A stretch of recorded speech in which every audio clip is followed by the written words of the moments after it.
Okay, Quite thank clear. you. Thank Yeah. you. So I thought, like the honeybee, over the past few weeks, our journey through the Karma Yoga, guided by Sri Ramana Maharshi, we'll just look at the salient points. I'm not going into the intricacies because we have explored the intricacies also. Just to recollect the salient points, I'd like to begin with a small story just to understand why Karma Yoga is important and why Jnana Yoga is important. Because Bhagwan Ramana Maharshi says, whether you start with Karma Yoga, or you start with Bhakti Yoga, or you start with Kriya Yoga, or you start with Raja Yoga, whichever path appeals to us or whichever stage we may be in at that point in our sadhana, all stages will come and culminate in Atma Vichara, in self-enquiry. And then through self-enquiry, we are established in the self permanently, in our true nature.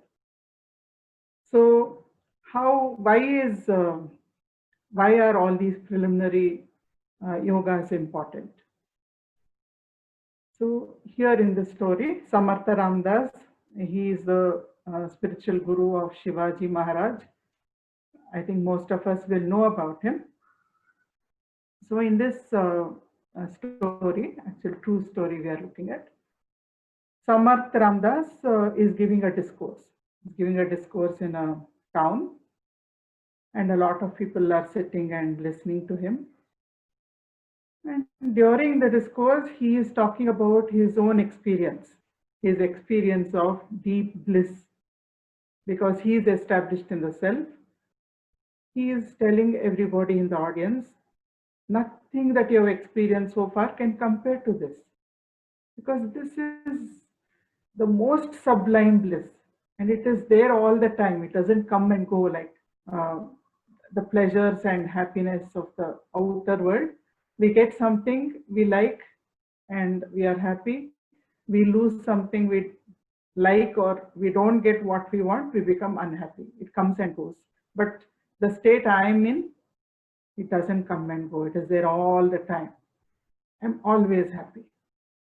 So at the end of the discourse, one lady, a Maharashtrian lady who was listening to all this, she says, Swamiji, can I ask you a question? So he says, yes, please. She says, I also want this anubhuti that you are talking about, this bliss. Can you give me this bliss? So he says, he doesn't answer directly. He tells her, kheer is a kind of uh, pudding we make with, it's a sweet we make with milk. And she says, yeah, of course I know how to make kheer. So he says, I'm very fond of kheer. So today evening, you make some kheer and bring it to me. Then I will tell you about this bliss, how to get it. So this lady is very excited. Kheer takes a long time. It's like basundi, you have to go on stirring milk, and it keeps condensing till it becomes very thick. So she makes the kheer and she brings it. She has to climb up a hill. He's sitting on top of a hill on a rock. And then he's looking, he watches her come. She's coming with the kheer, holding it and bringing it.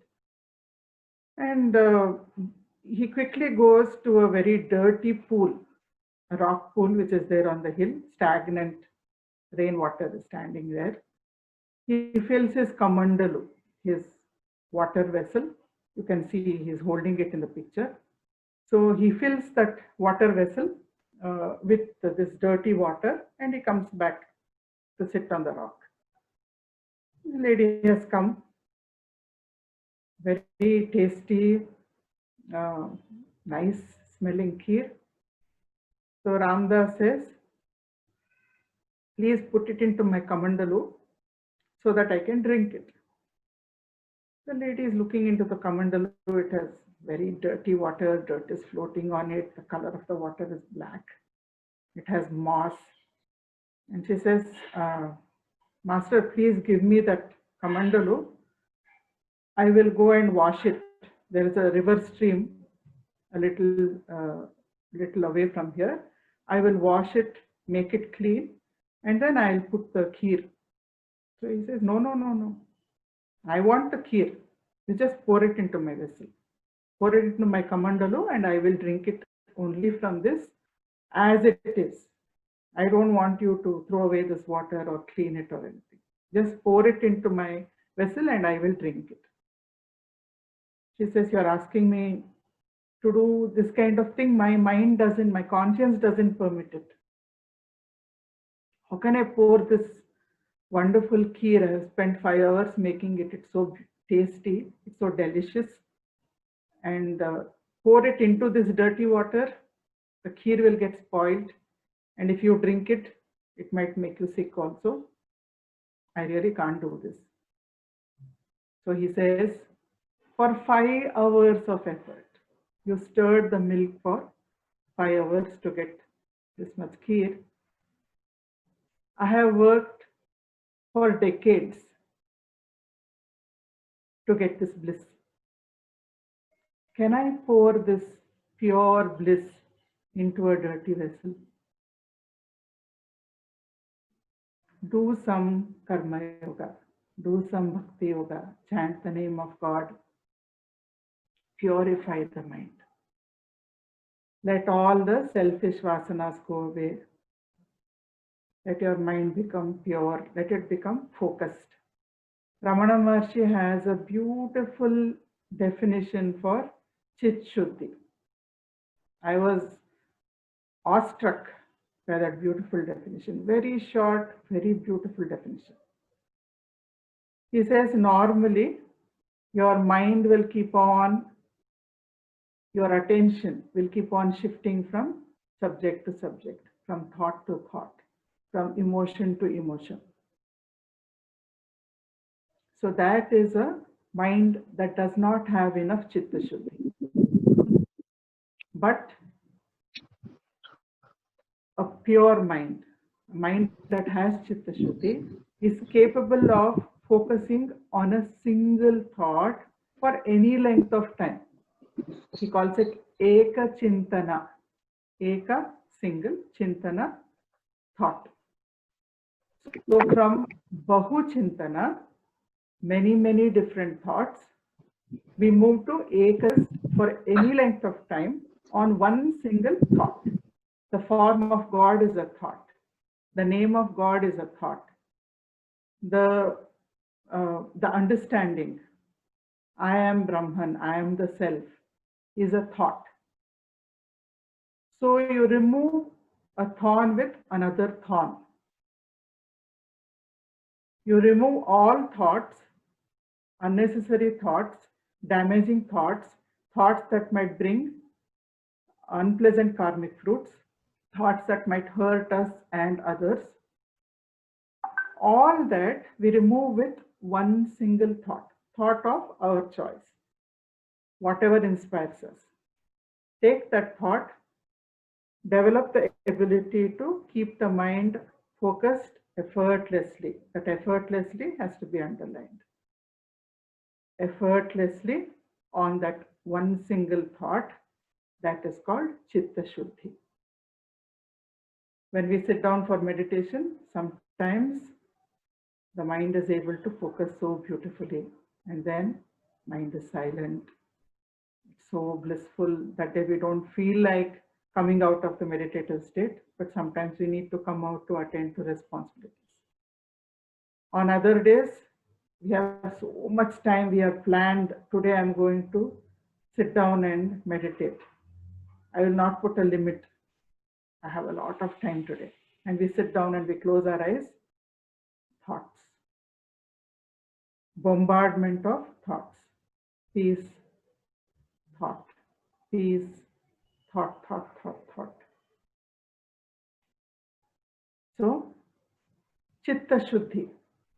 In order to remove the dirt is nothing. but the tendency of the mind to not be able to focus on the self, not to remain there. So for that, to come to that state where we can remain effortlessly focused, we need to do karma yoga, we need to do bhakti yoga, we need to do any other kind of yoga, like iron ore or gold ore or diamond ore. You need to remove whatever is not the diamond or not the gold and take out the pure metal, gold or silver or whatever. So just recollecting from shlokas 1 to 5, we learned that all our instruments of action, body, mind, intellect, they are powered by the self, which is everywhere all the time. Even right now, whatever we are doing and whatever the body is doing, mind is doing, intellect is doing, it is all powered by the, being powered by the self, even right now, in the present moment as we sit here. So we have these three instruments. From the body, we get into physical action, mind thinks, so thoughts and emotions are generated by the mind. Intellect analyzes, it decides, it chooses, and every single act we do is aligned to an ideal. We may not be aware of it at that time, but every act that we do has an ideal. You can start analyzing and watching from today. Even if I do something like going and working for 5 minutes in the garden, how will I pull out the weeds? I don't want them there, but am I doing it with a thought of love? I'm sorry, I need to pull you out. May your evolution progress. So it is an ideal. I don't want to hurt. So even in the act of pulling out a weed, I'm doing it with love. So every single act, or somebody else may just pull it out. These are horrible things. I don't want them there. Nothing wrong with this or right with that. But the closer we are to the state of love in our internal state of being, the better every action works.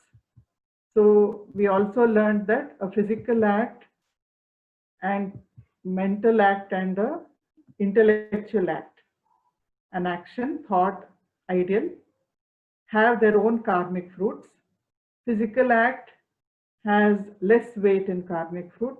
Mental, that means thought and emotion, the thought and emotion that are accompanying the action that I'm doing, can bring me negative or positive karma, which is has much greater weightage than the physical karma.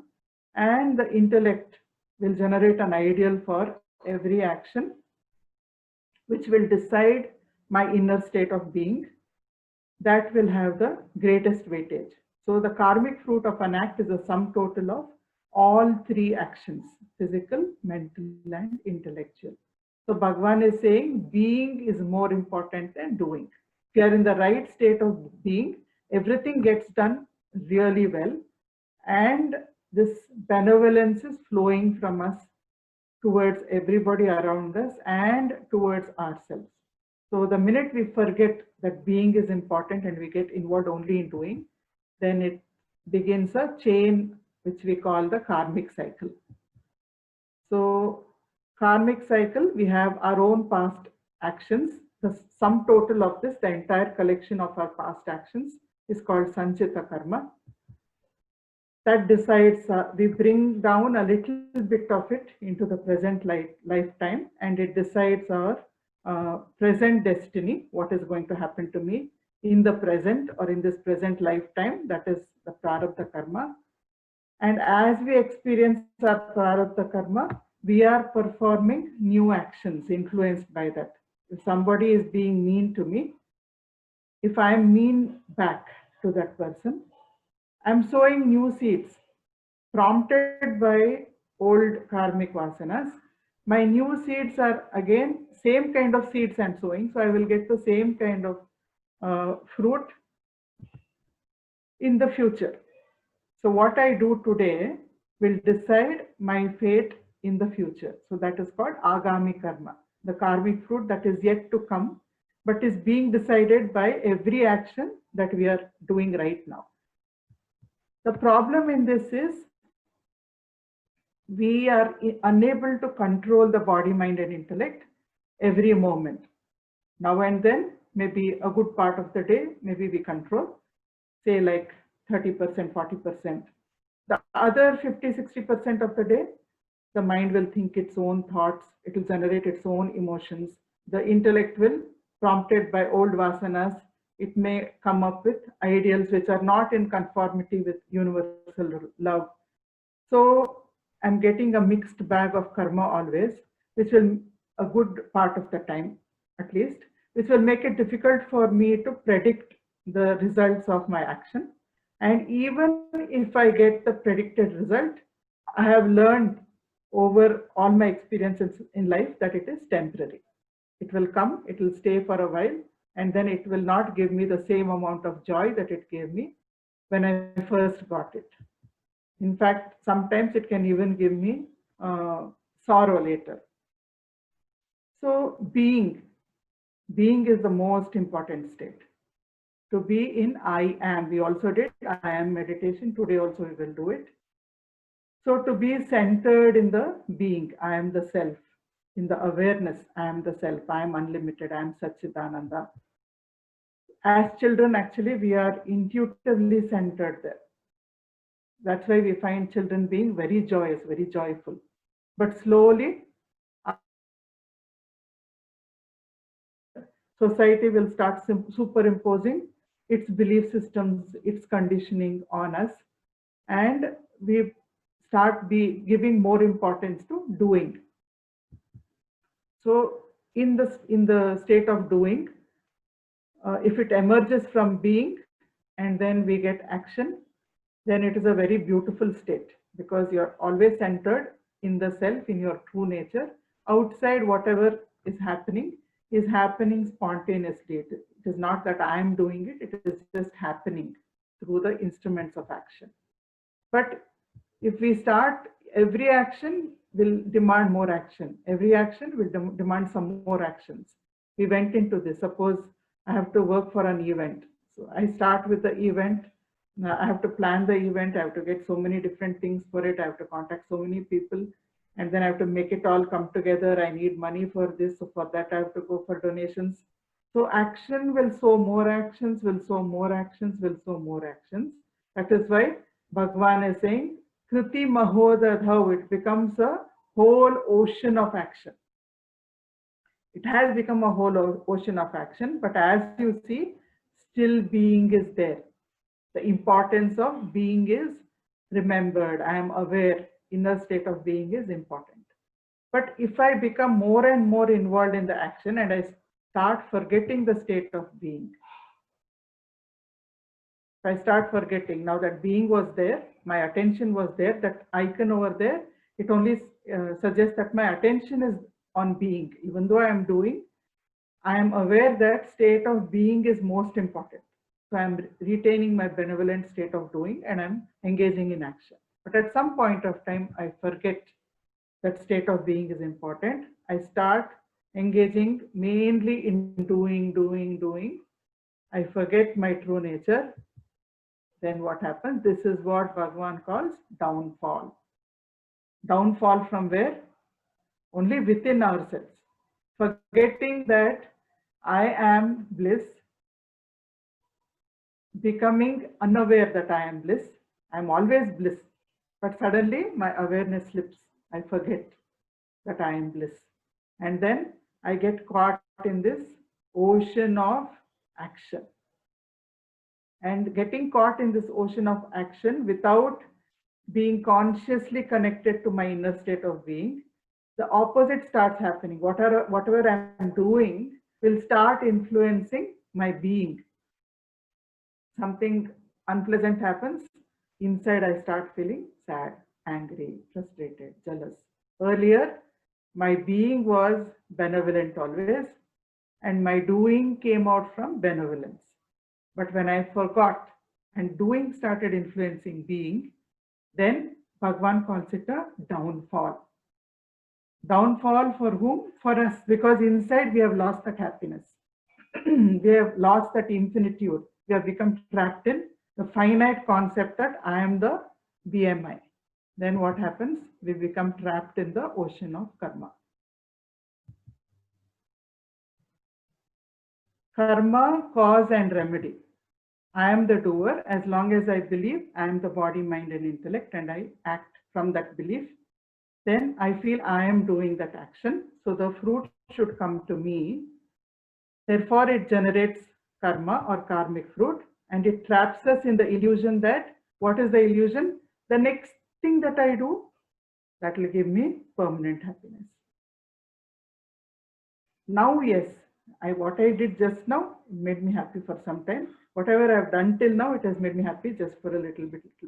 But the very next thing that I do, after that you should say, I'll be so peaceful. I'm going to be so happy. And that thing is also done, still it leaves us thirsty. Drops of water can't quench a raging thirst. The thirst has to go. The thirst will go only when we realize there is Amrita inside. I am bliss.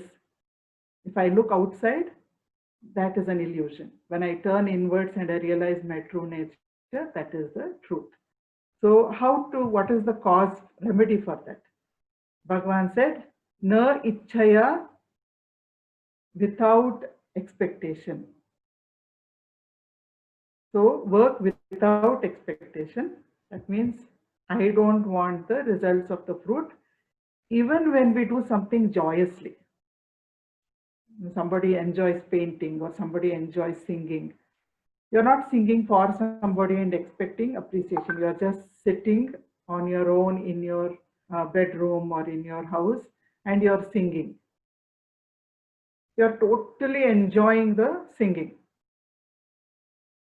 Then you don't have any other expectation.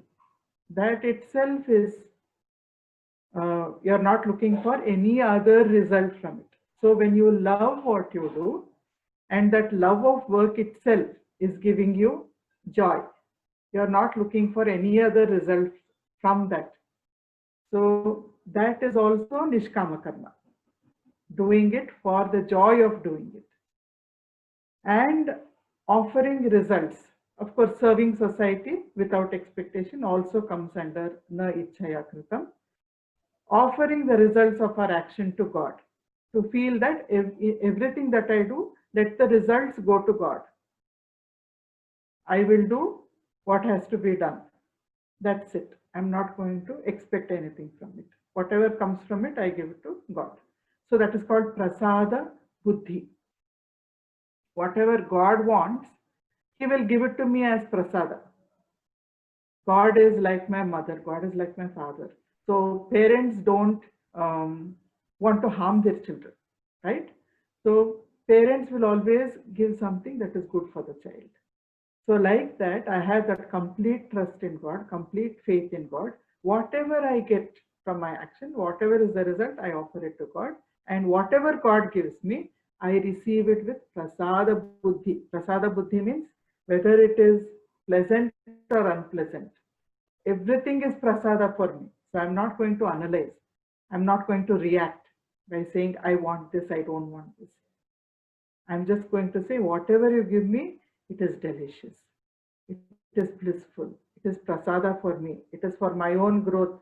So I will receive it joyfully and I will accept it joyfully. So that is Prasada Buddhi, or offering action to God. When we do either of these things, then it purifies the mind, because we don't have a selfish motive. So the mind becomes purer and purer. When we do an action with any of this kind of attitude, either without expectation or offering results to God, or just enjoying it for the sake of doing it, it does not bring fresh karma to us. It ends there. It does not sow seeds for future fate or destiny. And it leads us towards salvation. So this is what Bhagavan told us. Which sadhana is more effective? Janki Ramji said using all three, but that is necessarily not what Bhagavan is telling us. He's saying, understand that using the mind and intellect for sadhana is better than using speech, which is better than using the body. So in this order, the subtler the instrument used for the sadhana, the more powerful is the result of the sadhana. The greater is the momentum in cleansing the mind. So using mind and intellect is better than using speech, which is better than using the body. So using mind and intellect, we can do contemplation and meditation, manana, nitidhyasa. Manana is Shravana, Manana, Nididhyasa is the Vedic concept of learning for a sadhak. I listen to the truth of Vedanta through my Sadguru. He is telling me, so I am listening. And then I contemplate. That means I use those teachings. In the light of those teachings, I am very objectively examining my own belief systems, my own conditioning. And I allow the light of the teaching to cleanse, to remove, to delete all the wrong belief systems, all the conditioning which was disempowering to me, which was actually a hurdle in my path. I allow the teaching because I have faith in the teaching, because I have examined the teaching, I have found it to be making sense to me. I allow the teaching to light up all the filth that is in my mind and get rid of it one by one. That is contemplation. Meditation is, or nididhyasa, is to guard, safeguard the awareness. Nidhi is treasure. Dhyasa means to protect, to safeguard. So I'm safeguarding the treasure of awareness. What awareness? Of my true nature. I am Satchitananda, I am bliss, I am infinite. That is my true nature, that is who I am. So that knowledge I safeguard. All the time I safeguard. That means I have it somewhere in my mind. Even when I am doing other things, it is there at the back of my mind. And whenever my mind is free, I bring it to the foreground. So that is contemplation and meditation. Shravana, Manana, Nididhyasa. Using... Bhavani, can you please see the chat for a minute, or can I ask a question? Yeah, please ask a question. See, this I am Satchitananda, I am bliss. Now with COVID-19 going around everywhere, people suffering and the people have lost so many things and such uncertainties, how can anybody be in that state? See, there was a king and he told his minister, wherever I go, I don't want thorns and stones to poke my feet.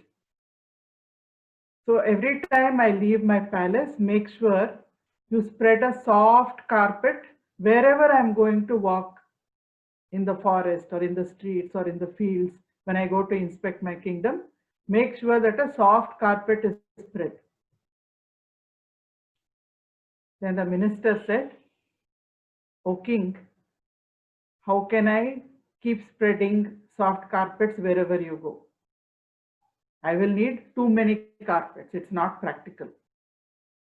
Instead of that, I will get soft footwear made for you. You wear that footwear. So whether you're walking on stones or on thorns or wherever you're walking, still you are on soft ground. So what Vedanta is telling us is, if we give more importance to what is happening around us, I'm not saying COVID is not challenging, or many of us get very challenging situations in our lives. So that is why if you say the whole world should become beautiful, be pleasant to me all the time, it is like the king saying, put soft carpet wherever I go. It's not a practical thing. So what is a practical thing is you wear footwear, protective footwear. And what is that protective footwear? That protective footwear is the awareness of my true nature. It is a very practical teaching. Outside it may be 45 degrees, burning hot. I'm sitting in a cool AC room. Outside temperature can become anything, but inside I remain cool. So this Satchitananda, realizing your true nature, is the most practical method. I have no control over what happens outside. It may be COVID, it may be something else. I may lose a job, I may lose a dear one. If COVID comes and if that becomes okay, we still have other challenges. No, it will keep on coming. So life will keep on throwing challenges at you. Why? Because the cosmos wants you to turn inward. The cosmos wants all of us to realize your true nature is this. So this kind of pandemics, one of the reasons they may be coming is to make us turn inward, to come to existential questions. But if we still refuse and we say we want the outside world to be covered with a soft carpet, when I'm always having this wonderful soft footwear called awareness of my true nature, that will protect me not only from COVID situation. I'm not saying it will protect me from getting the infection or something, but whether the infection comes or not. Ramana Maharshi had cancer, Ramakrishna Paramahamsa had cancer, but that did not dilute their bliss, isn't it? They had great challenges. If you read the life of Ramana Maharshi, such great challenges he had to face. We will look at it sometime. But in spite of that, he always remained blissful. Not only he remained blissful, he was able to give bliss to so many people. He was able to guide so many people on the path. So Shankaracharya says, when somebody asks, isn't it selfish to focus on the search for self-knowledge when there is so much, what shall we say, trauma in the outer world?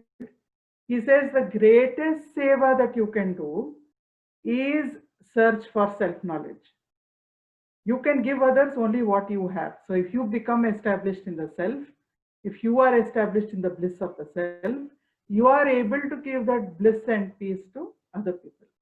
So whether there is COVID or whether there is any other kind of challenge in life, the permanent remedy, the permanent answer is to be established in the self. It is not an abstract concept. It is a very, very practical concept that when you are aware all the time that you are bliss, it doesn't matter what happens outside. You're still always bliss.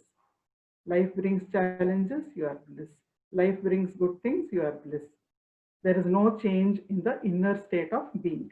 So it is like being in an AC room. It is like wearing soft cushioning footwear, even when you are going over rough ground.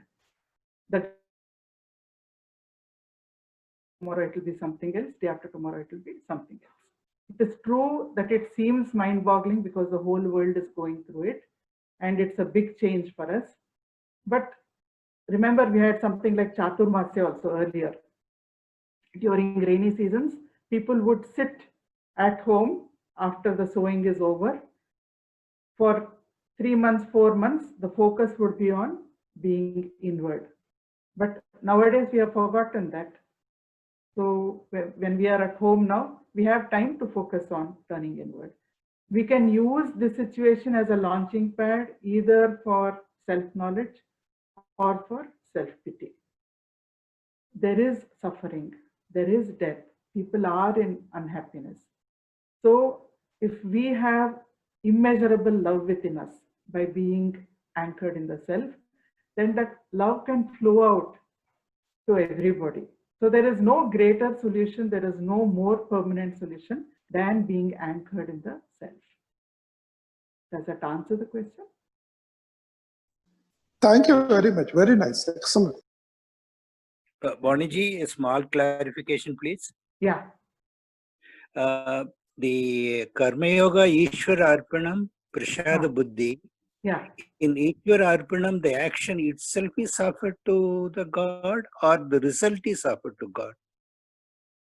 As we were talking last time, the whole thing is a progression. The Karma Yoga is a progression from being totally self-centered to becoming completely other-centered. Okay. So in that progression, initially you may say, I'm offering the fruit of this to God.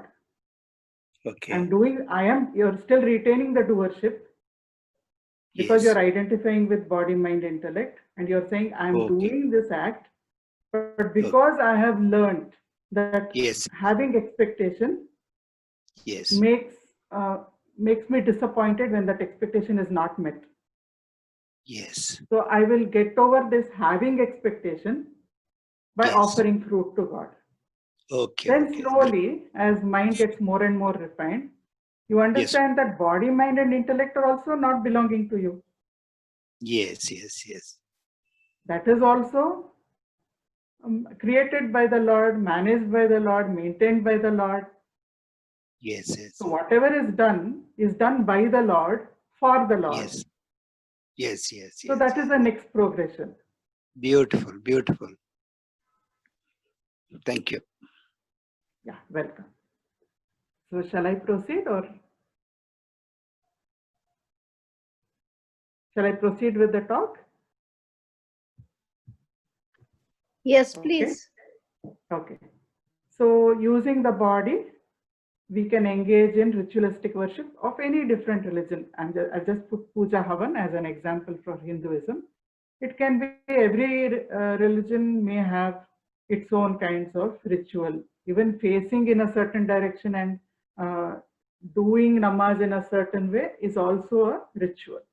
So using the body, you do a sadhana that Bhagwan is saying. He's not saying drop whatever you are doing, but he is just setting the scale in front of us. That's all.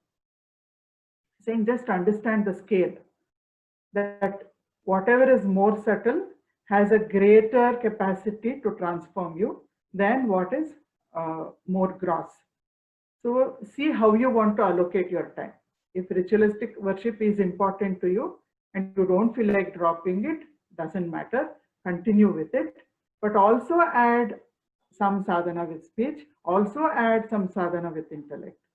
But if this ritualistic worship has dropped away from you, then good, focus on speech. If speech has dropped away and you are using mind and intellect, wonderful, just continue with mind and intellect.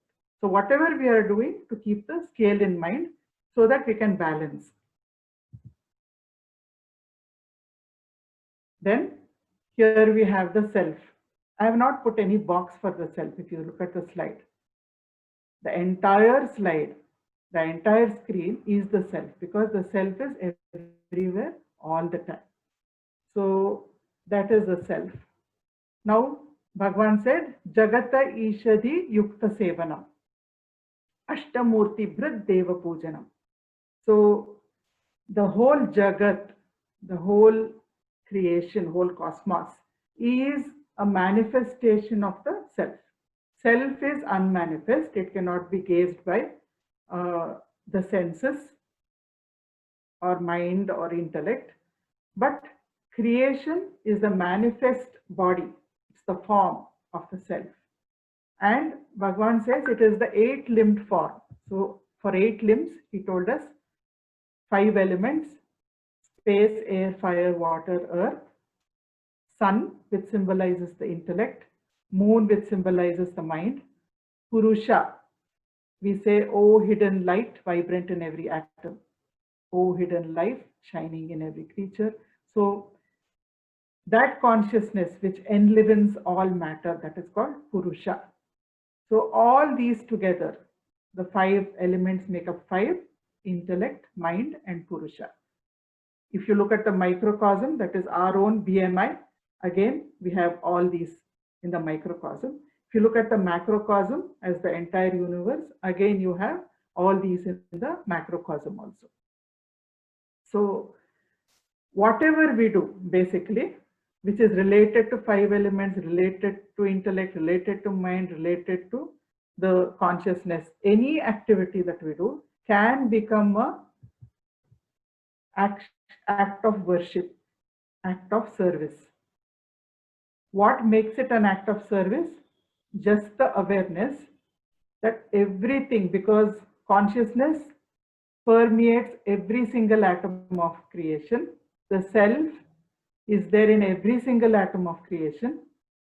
Therefore, it is in every mind, it is in every intellect. First, I'm saying I am not the BMI, just to realize I'm not just this BMI, only this one BMI.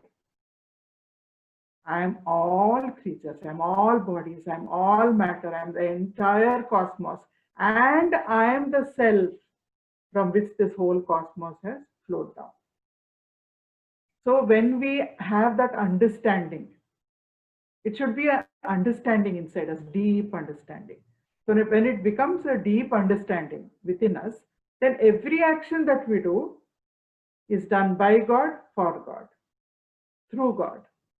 Brahmarpanam, Brahmahavihi, Brahmagnau, Brahmanahutam, Brahmaiva tena gantavyam, Brahma karma samadhina. Brahman is the fire, Brahman is the food, Brahman is the one who offers, Brahman is the one who receives. Everything is Brahman, everything is the self. So with the deep understanding, after manana, after shravana, after nididhyasa, when a seeker understands, then every single act becomes an act of worship. So that is what Bhagavan said in the 5th shloka. So this is a summary of what we have done during the past few sessions. As I said, I have looked only at the salient points. I have not gone into intricacies. So today, with Bhagavan's grace, we begin Bhakti Yoga. Let us chant Guru Brahma, Guru Vishnu, Asatoma Satkamaya together before we begin the new shlokas. Om Gurur Brahma, Gurur Vishnu, Gurur Devo Maheshwaraha, Gurur Sakshat Parabrahma, Tasmai Shri Gurave Namaha. Asatoma Sadgamaya, Tamasoma Jyotirgamaya, Mrityorma Amritam Gamaya. Om Shanti Shanti Shanti. Let us offer our pranams to the lotus feet of Bhagavan Sri Ramana Maharshi and to all the Sadgurus who inspire us. May their grace and blessings be with us always and light the lamp of the self within us.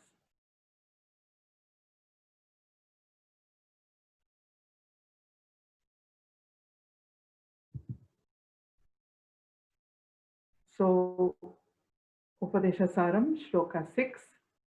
I will chant one line, then we can all chant together. Uttamastavad Uttamastavat Ucchamandatah Chittajam Japa Dhyanamuttamam Chittajam Japa Dhyanamuttamam. Stavad. Stavad means praise, like chanting a Sahasranama or an Ashtotra. We are chanting different names of the Lord. That means we are eulogizing. We are praising the deity whom we are worshipping by chanting different names which set out different qualities of that deity, different lakshanas. So stavad means praise, hymns of praise. Uttamaha stavad, Uttamastavad, Uchcha Mandataha. So he's saying better than Uttamastavad is Japa. Uchcha Mandataha means loud and soft. But before we come to that, Bhagavan is saying better than long hymns of praise. That means not that you should not chant a Sahasranama or you should not chant the Purusha Sukta or anything like that. It is like when we are chanting a Sahasranama or we are chanting a long hymn, it is like a buffet. You go to a wedding buffet, they may have, if it is a very, very elaborate buffet, they may even have 50 items there. And definitely the stomach that we have, however big it may be, cannot accommodate 50 items. So what do? We take a quick round. Oh, masala dosa is here, parathas are here, biryani is here, chaat is here, South Indian food is here, continental food is there. We do a survey. Then after that, we make choices. No, this is better for me than that. I like this better than that. This I will take for nutrition. This I will take for taste. Out of these 10 different sweets, I will take 2, or I will take 1, or I will take 3. So like that, a hymn is a buffet. All the aspects of the deity whom we adore, we are chanting all the aspects. It's a Shanta Murti, Ananda Murti. As I chant that hymn, some particular mantra within that, some particular characteristic, that will attract me, it will pull me like a magnet. And then I'll start feeling, I can say that again and again and again. It's so beautiful. Ananda, Ananda, Ananda, or Shanti, Shanti. It keeps on attracting me. So out of that buffet of the hymn, we have selected one aspect that is pulling us like a magnet. And that becomes our japa mantra. Or japa mantra can also be given by the Sadguru. Even according to brain science, short phrases repeated many times, it creates a synergy between left and right hemispheres of the brain. When we chant long mantras or long hymns, it is activating the left brain more, the language center. But when we take one single mantra which is short, like Om Namah Shivaya or Om Namo Narayanaya or whatever it may be, or just Om, and we keep repeating it, and there is this flow of devotion, flow of love from the heart. Love, devotion, everything is from the right brain.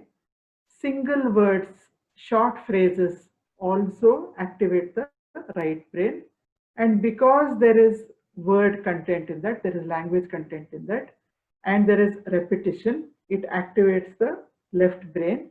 So when we keep on repeating a mantra like that, both hemispheres will work in synergy. What does that mean? Mind starts focusing. Eka Chintana. Chitta Shuddhi. Remembering the definition of Ramana Maharshi. We get Eka Chintana. We start being able to focus on one single thought. So better than long hymns of praise is a japa of a short mantra. And in that japa also, there are more effective and less effective ways of doing it. Uchcha mandataha, uchcha loud, mandataha soft. So better soft than loud. I can say Rama, Rama, or I can say Rama, Rama, Rama. When children are small, they're just learning to read. We tell them, read loudly. Or the mother or father is busy in the kitchen or somewhere outside the room where the child is studying. Read loudly so that I can hear your studying properly. As the child becomes more mature, we tell the child, my dear, you don't have to read so loudly. No, read softer. You'll strain your voice and you'll disturb other people. Read softly. Then, when the child is even more mature, we tell the child, you don't have to read aloud at all. You know, that was for when you were small. Now you're a big boy, you're a big girl. You know how to read very well. So sit down, read in your mind. Read softly. Don't move your lips. Don't vocalize. Read in your mind. Because you have acquired the ability to focus even when you don't verbalize. So read in your mind. So we often wonder, is the sadhana that I'm doing the best kind of sadhana? Or is the way in which I'm practicing it the best way? So here very clearly Ramana is telling us, better than a long hymn of praise, go for a repetition of a short mantra, that is japa. So even in japa, in the beginning you may need concentration, so you're saying it loudly. As you get more and more concentration, soft repetition is better. More than soft repetition, mental repetition. Why? We are going from gross to subtle.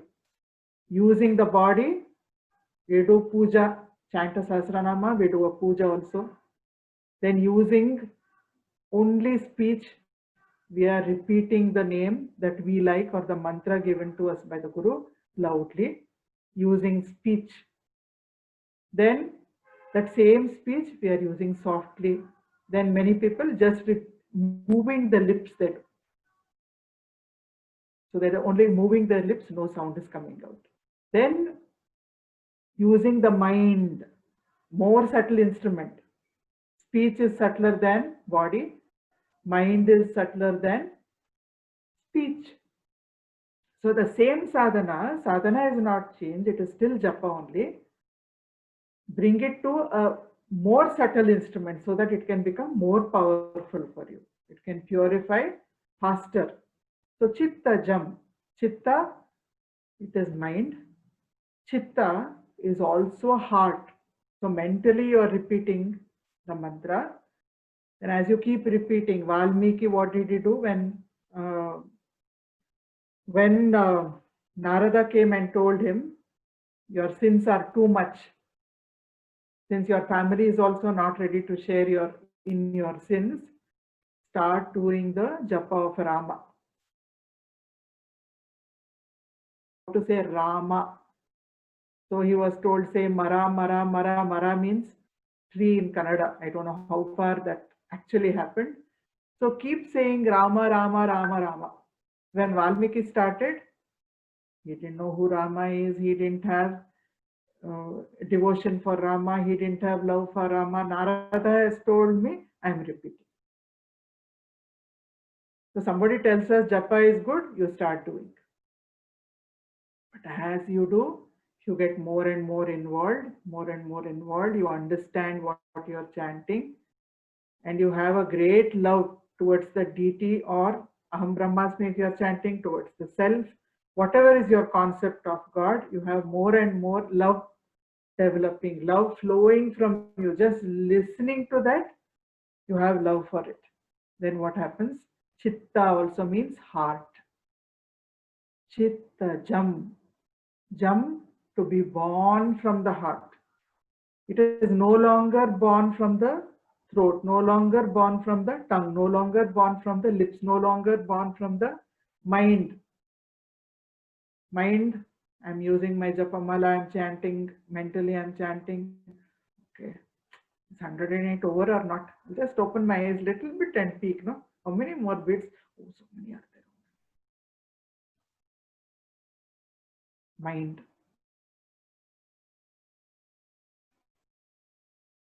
When you love somebody, when you care deeply for somebody, when you adore somebody,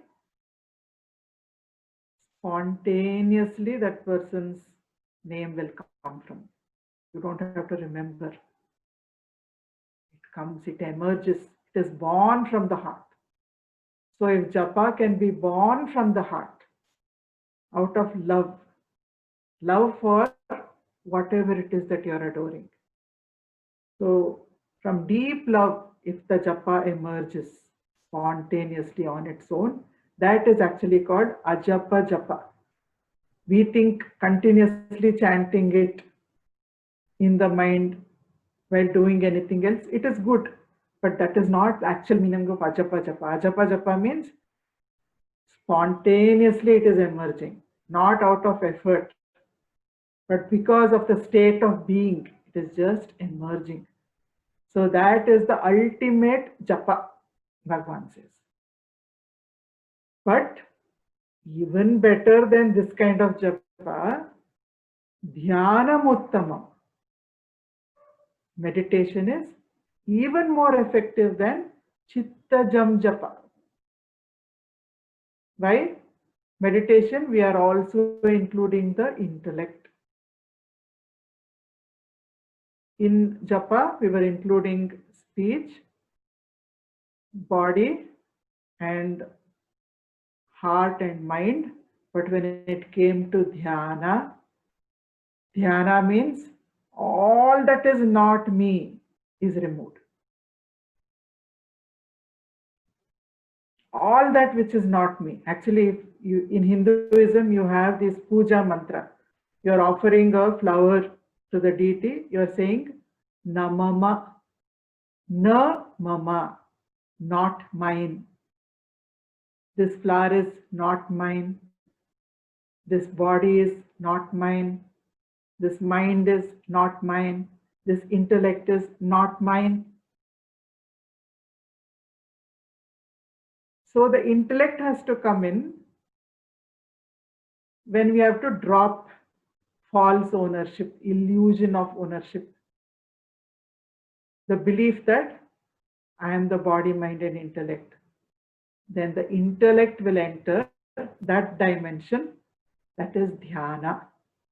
So that kind of dhyana is far more powerful. It purifies you much faster.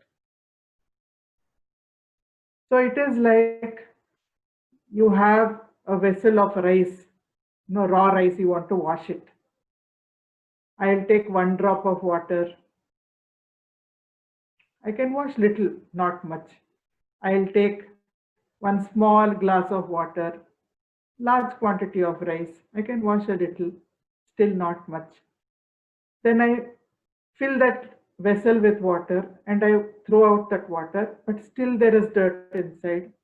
If I hold it under a tap of running water and I can keep washing it, keep washing it, keep washing it, fill, pour, all the dirt is gone. So that intellect is like that. Physical body, drop of water. Speech, glass of water. Mentally repeating japa or chitta jam japa, you are filling it up and throwing out the water.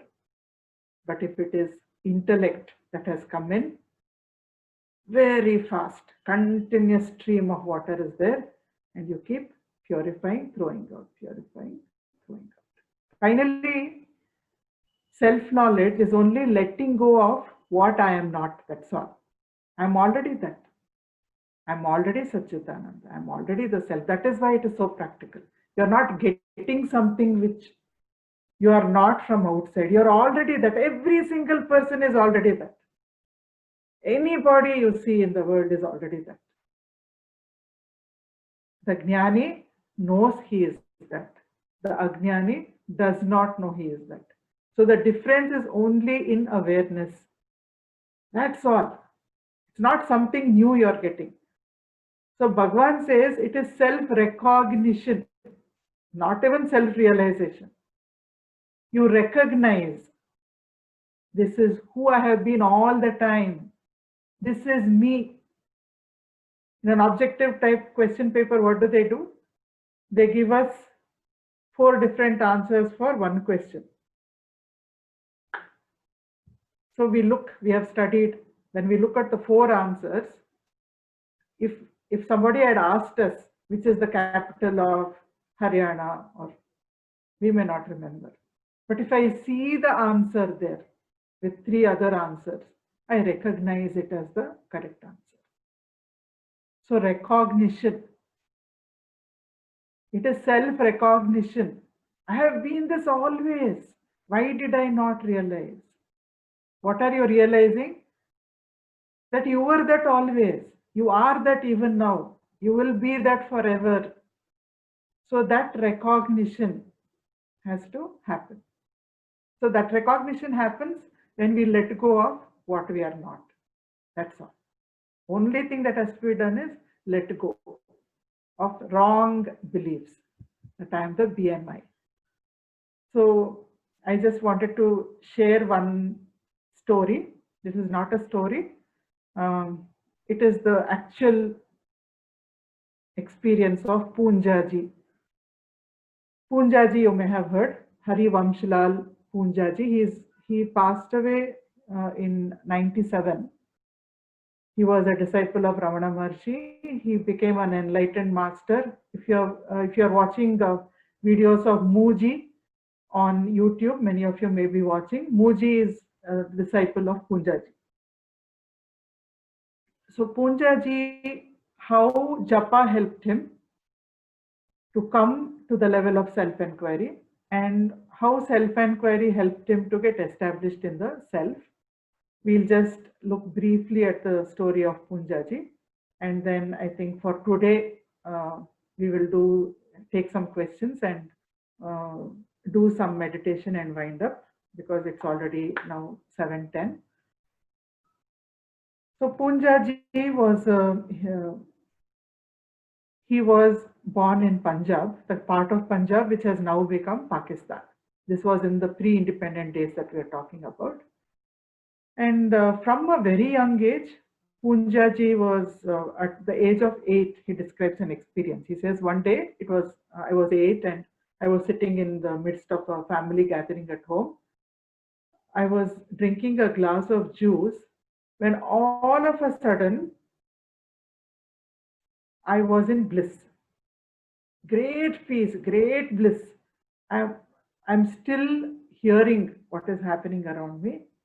I'm still aware of everything that is happening around me. But within me, there is absolute bliss and peace.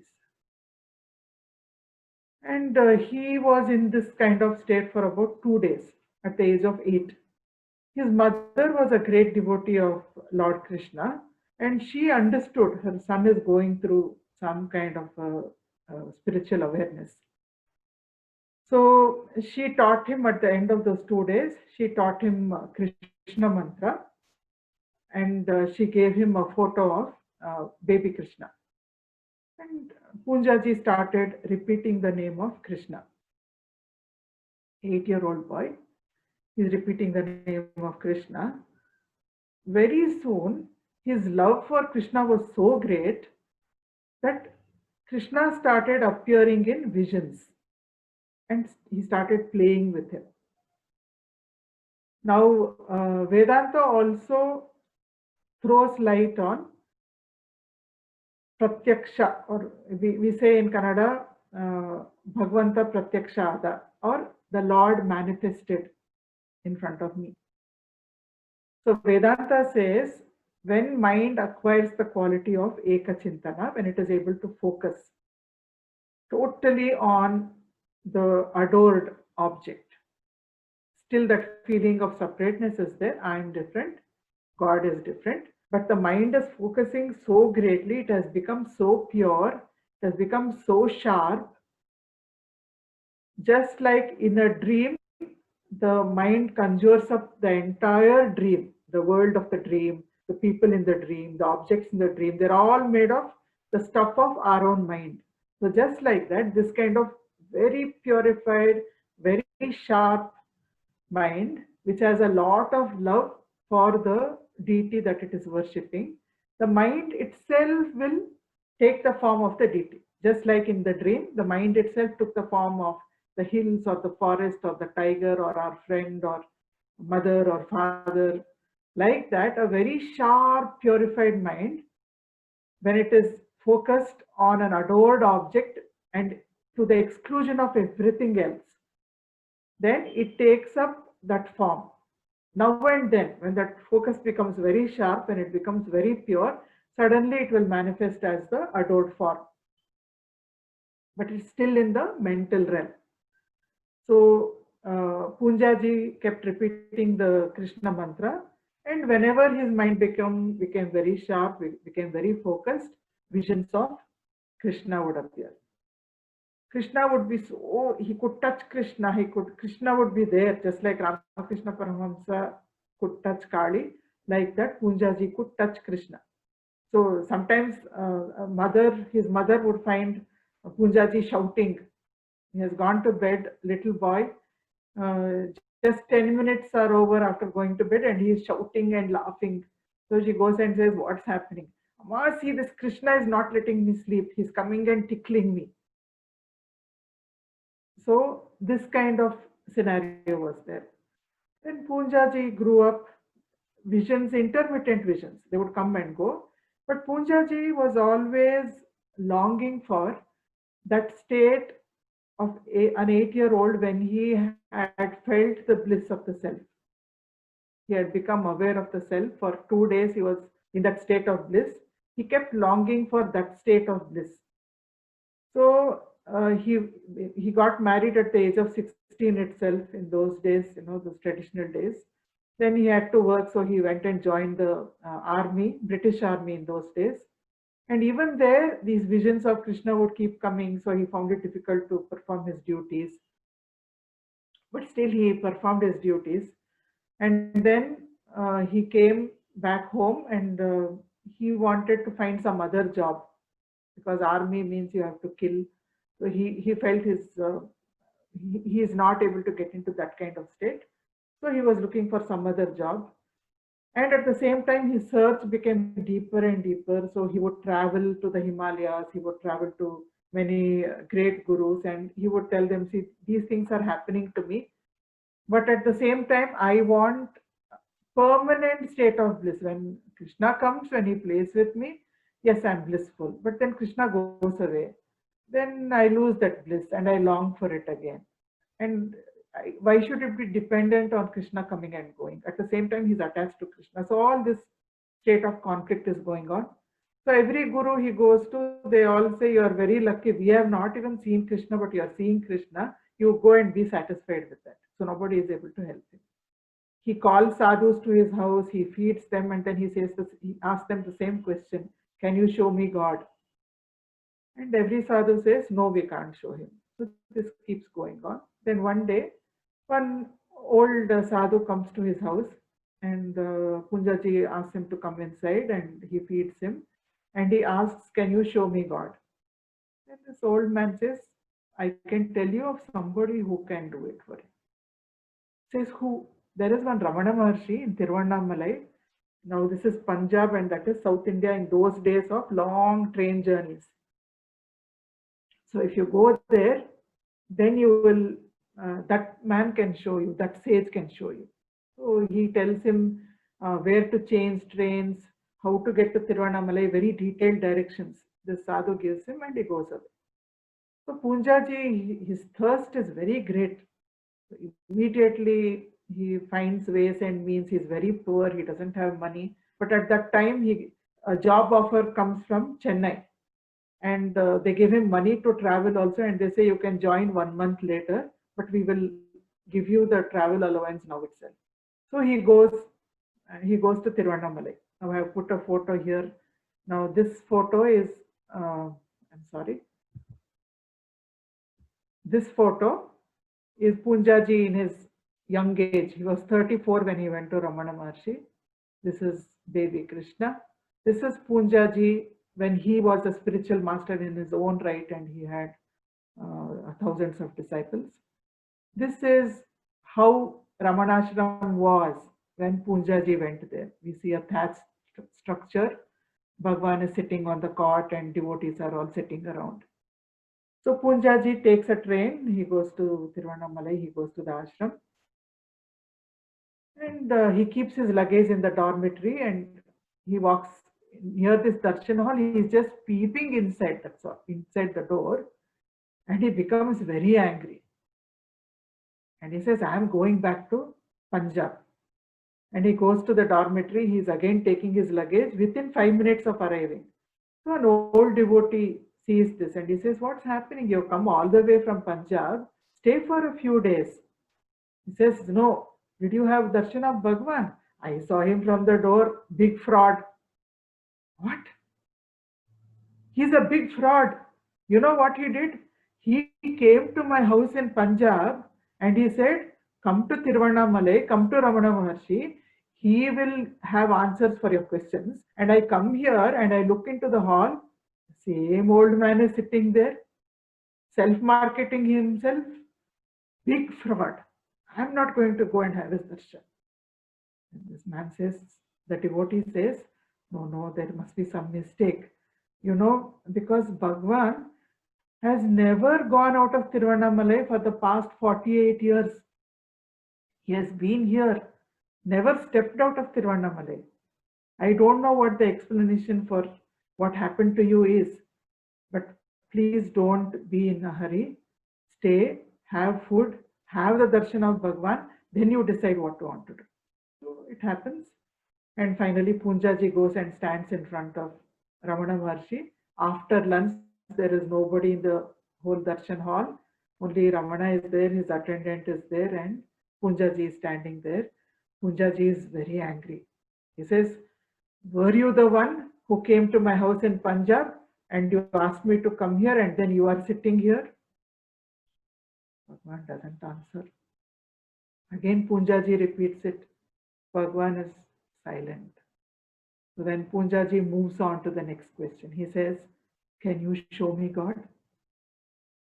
Bhagwan says, no, I cannot show you God. God is not an object to be seen. God is the subject. God is the seer. Don't bother about objects that can be seen, because whatever you can see, whatever is perceptible to the senses, mind, intellect, is not you. Find out who the seer is. You alone are God. Punjaji, who is used to adoring Lord Krishna as external to himself, he is not happy with this answer. At the same time, Bhagwan is looking deep into Punjaji's eyes. Bhagwan's gaze is supposed to be, I don't have words to describe it. Every single devotee who writes about Bhagwan, who talks about Bhagwan, talks about this wonderful gaze of Bhagwan. So Bhagwan is looking deep into the eyes of Punjaji, and Punjaji feels changes are happening. Somewhere, spiritual heart, he says, I can't explain. It was neither within me nor outside me. It was a downturned bud. Suddenly, it turned upwards and blossomed. All the hair on my body stood up.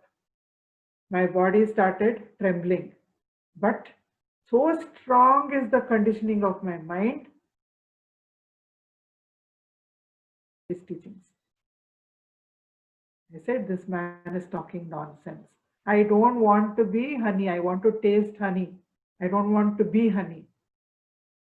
So he sees what is happening also. He saw people are just sitting. They are sitting in self-awareness, but he doesn't know. To him, anybody doing sadhana must have a japamala. They must be doing sadhana, because Punjaji had been doing 50,000 japas every day, repetition of Krishna mantra. With every in-breath, every out-breath. Every day we breathe around 24,000 times. So with every in-breath, every out-breath, he would synchronize the repetition of the mantra. That is approximately 50,000 repetitions a day. So he was doing 50,000 repetitions every day. To him, japa was everything. And he does not want to be God. He wants to see God.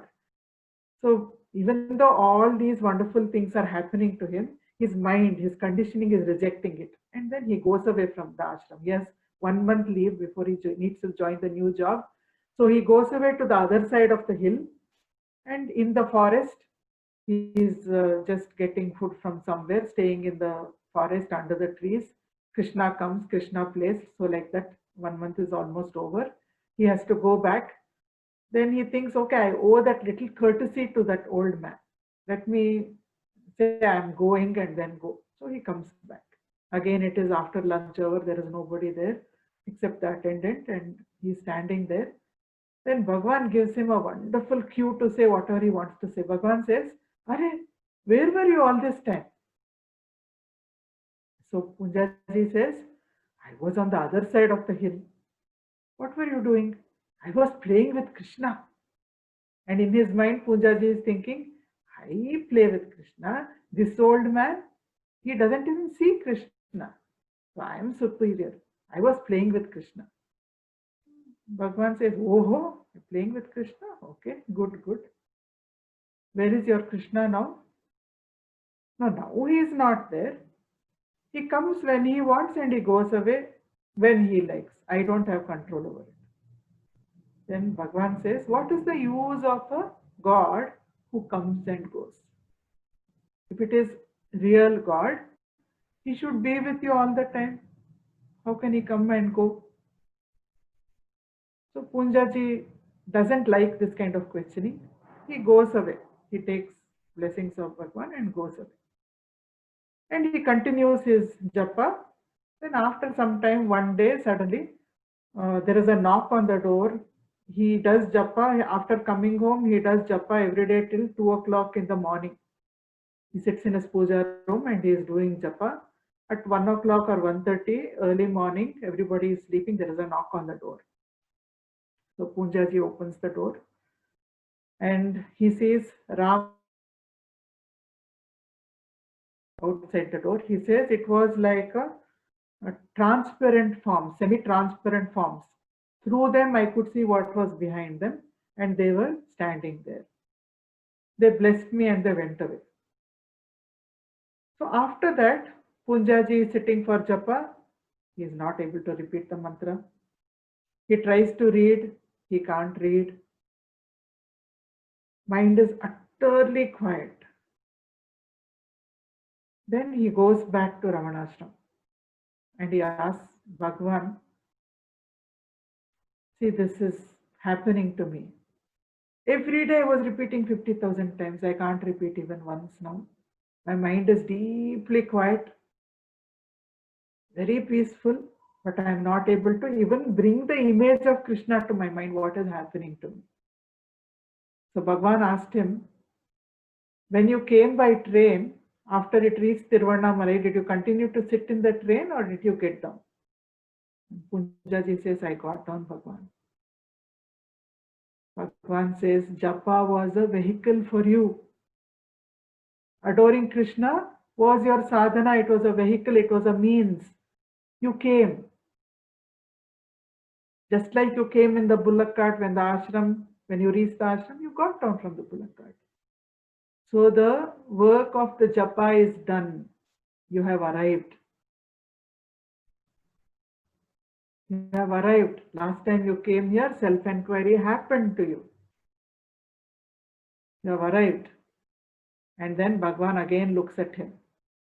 And Punjaji says, how can I describe what happened to me? I can only describe peripheral things.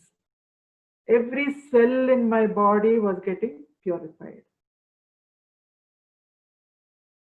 I can only describe peripheral things like how peaceful it was, how quiet it was, how blissful it was. But still I'm not able to describe the core experience, because with a sudden shock I realized I recognized myself. I recognized that Ramana Maharshi in front of me was also the self. And I have always been the self. I have never not been the self. Only I didn't recognize it earlier. Now suddenly I recognized it.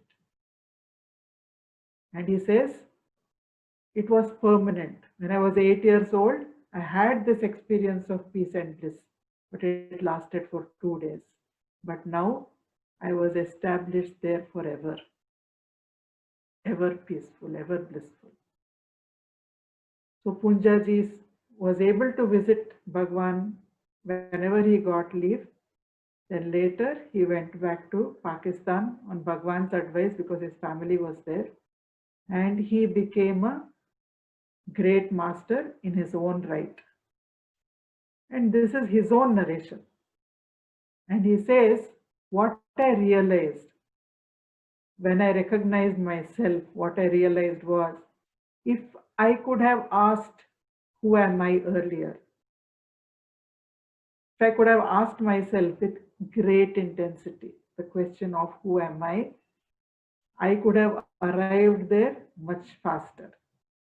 So some amount of purification is required.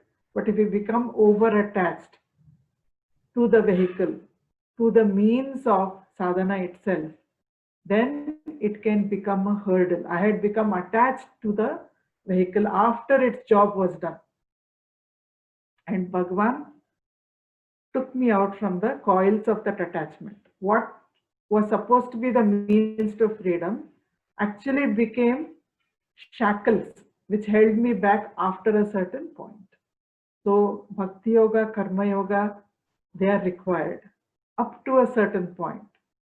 When the point of purification is reached, we need to, self-enquiry will take us quickly to the goal. So Punjaji said, Japa helped me. It helped to purify my mind. And because of that, it became a fit receptacle to go into self-enquiry.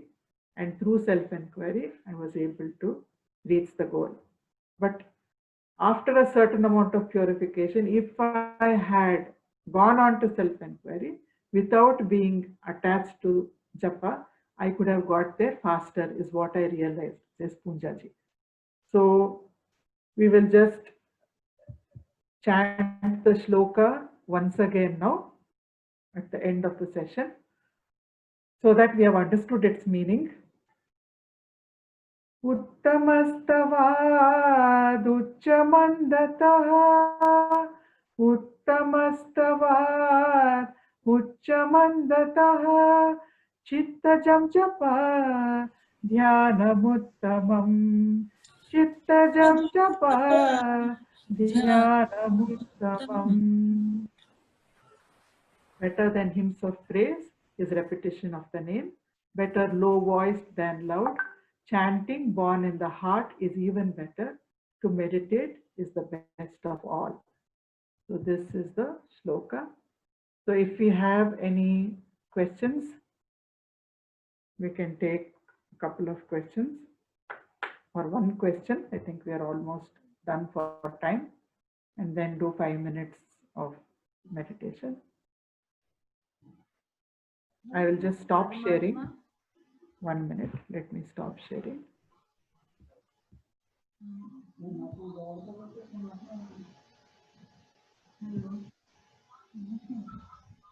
So I can see the chat window also.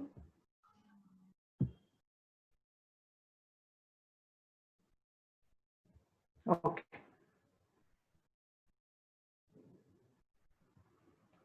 Please, you can type or you can ask if you have a question.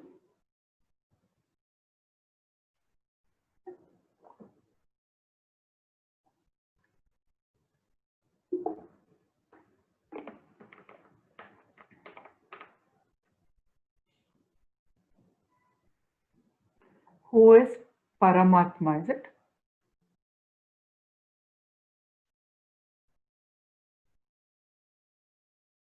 Paramatma? Who is Paramatma, you're asking? So Paramatma is the self.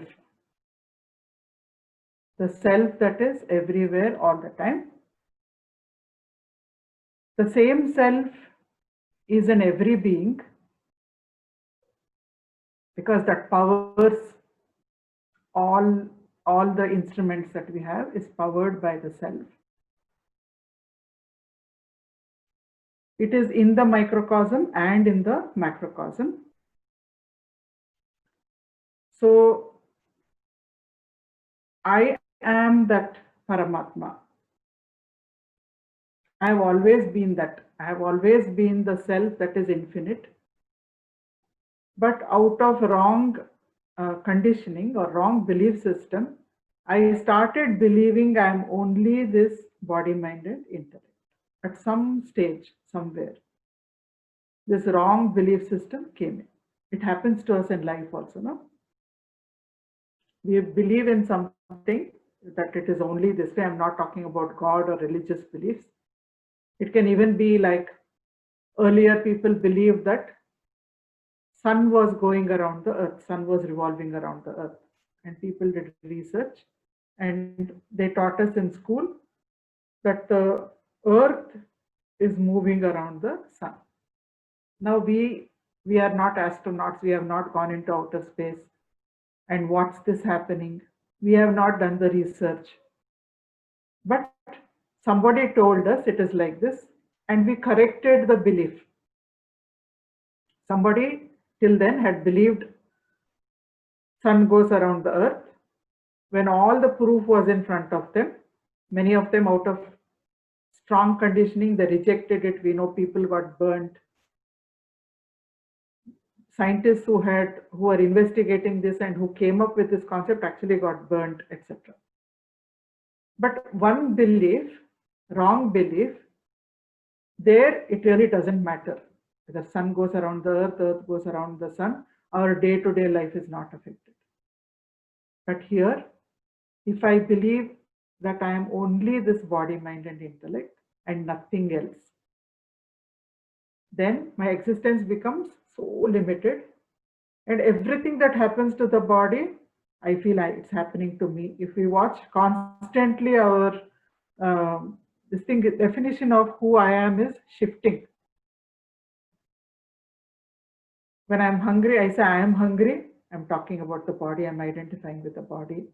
I say I am bored. I'm identifying with the mind. I say I'm confused. I'm identifying with the intellect.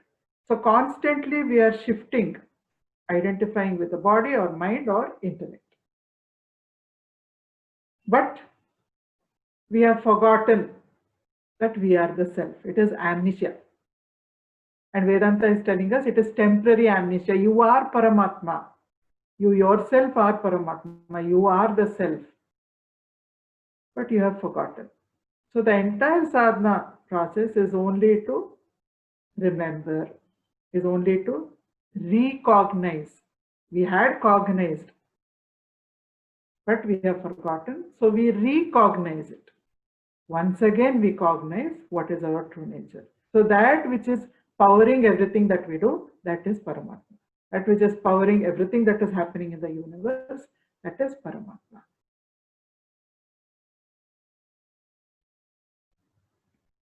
As long as who is offering, to whom are we offering our results? Is there a higher power controlling us? Bless us according to karma, who is blessing us? Actually, our own past dates come back as our destiny. There is nobody controlling our destiny. Bhagavan has made it very clear, Vedanta makes it very clear. Your own action will come back later as your destiny. Only when it comes back, it depends. The circumstances should be right. The people, because of whom that karma has to come back to us, should be there at that time. So when Dasharatha asks Krishna, why did my 100 sons get killed in the war? Krishna says, you know, once long ago, when you were a hunter, you had killed 100 birds in the forest. I forgot exactly how he kills them, but he is responsible for the death of 100 baby birds of some two birds. And that curse comes to him. Now it's not a curse actually. He has to experience that same loss because he was not sensitive. And he killed the baby birds, fledglings of birds. So he had to understand, he had to get empathy about what those birds went through. But it was after many lifetimes that these Kaurava sons were born and they could die. So Krishna said, so first you had to get enough punya, you had to do enough good deeds so that you could have 100 sons. And then you could experience that bad karma of killing those 100 baby birds could come back to you only when you had acquired enough punya to get those 100 sons. Then that experience of losing the 100 sons came to you. So whatever we have done, it doesn't mean it will come back immediately. First of all, we should be strong enough to take that if it is a bad karma. It is a process of learning, that's all. It is not reward or punishment also. What we have done, it comes back. So if it is something insensitive behavior, hurtful behavior, we understand why the other person got hurt through experiencing it ourselves, and then we stop doing it. So whatever happens when we offer our results to God, you're asking, to whom do we offer? As long as I feel I am the body, mind, and intellect, I feel that I relate to a form that I call God, and I relate to a higher power. I feel somebody is controlling my life. So whatever I feel is controlling my life, I'm not able to gauge it. I'm not able to experience it through my senses, mind, or intellect. But I make a concept, I relate to a form, and then I say, I offer my actions to you. As long as I keep identifying with my body, mind, and intellect, I need another form to which I can offer the fruits of my action.